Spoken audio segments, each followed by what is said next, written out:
नमस्कार मंडळी, मी मेघाज रेसिपीमध्ये तुम्हा सगळ्यांचं खूप खूप स्वागत करते. आज आपण बघणार आहोत गुलाबजामुन. तर चला रेसिपीला सुरुवात करूया. इथे मी घेतला आहे मावा, साखर, मैदा आणि वेलची पावडर. तुम्हाला हवा असेल तर गव्हाचं पीठ पण तुम्ही घेऊ शकता. एका मोठ्या भांड्यात किंवा प्लेटमध्ये मावा काढून घ्या आणि हाताने छान असं त्याला मळून घ्या, जेणेकरून त्यात गुठळ्या राहणार नाही. आणि त्याच्यामध्ये ॲड करतो आपण मैदा आणि मावा छान मिश्रण त्याचं एकजीव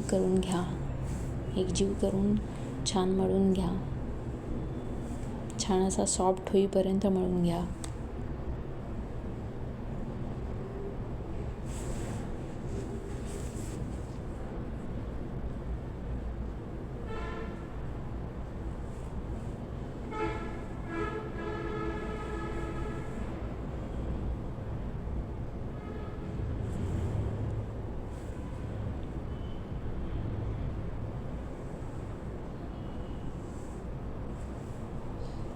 इथे थोडाफार सॉफ्ट होत आला आहे. थोडं आणखी 2-3 मिनटं चांगला मऊ होईपर्यंत मळून घ्या. आणखी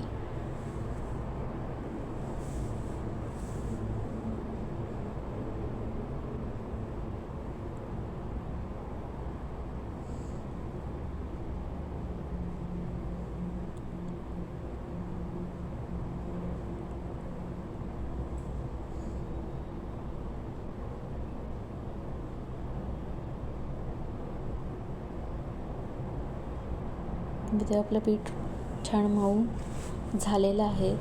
2-3 मिनटं झाकून ठेवू आणि तोपर्यंत आपण साखरेचा पाक करायला घेऊया.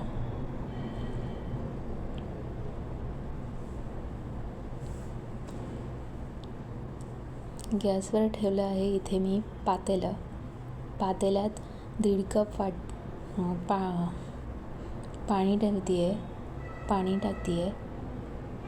1.5 वाटी आणि 1 वाटी साखर.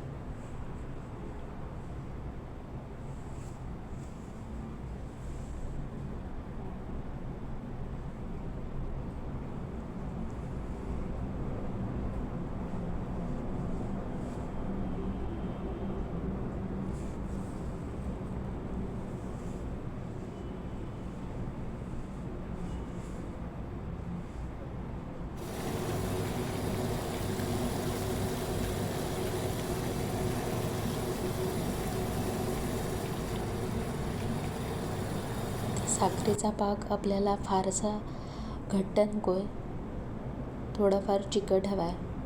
तारेचा पाक नाही करायचा आहे.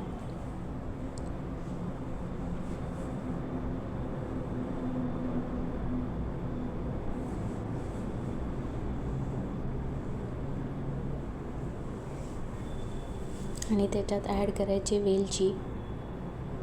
आणि इथे मी पिठाचे छोटे गोळे करून घेतलेत.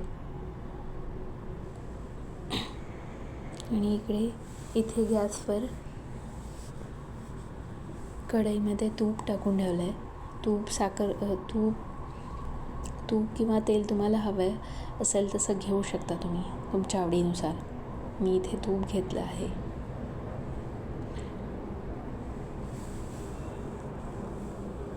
तयार झालेले गुलाबजाम त्याच्यामध्ये टाकूया.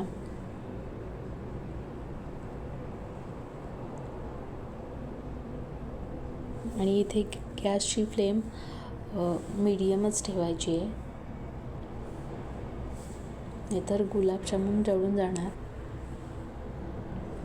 आणि तेल पण फार तापवायचं नाही आहे, नाहीतर तुमचे गुलाबजामुन जळून जाणार आणि आतून कच्चेच राहणार. त्याच्यामुळे ही काळजी घ्यायची आहे.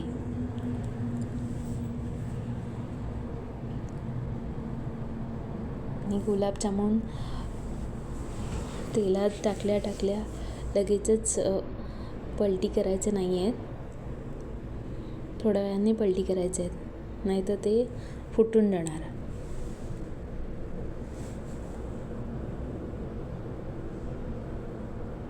छान असे सोनेरी कलर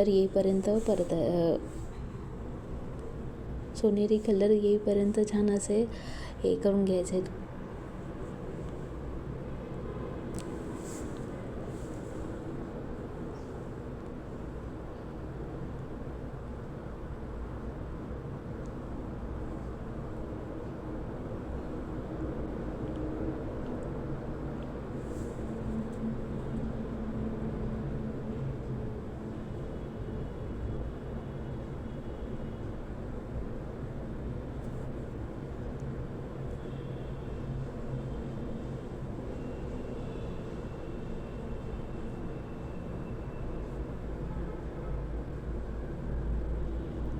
इथे तुम्ही बघू शकता,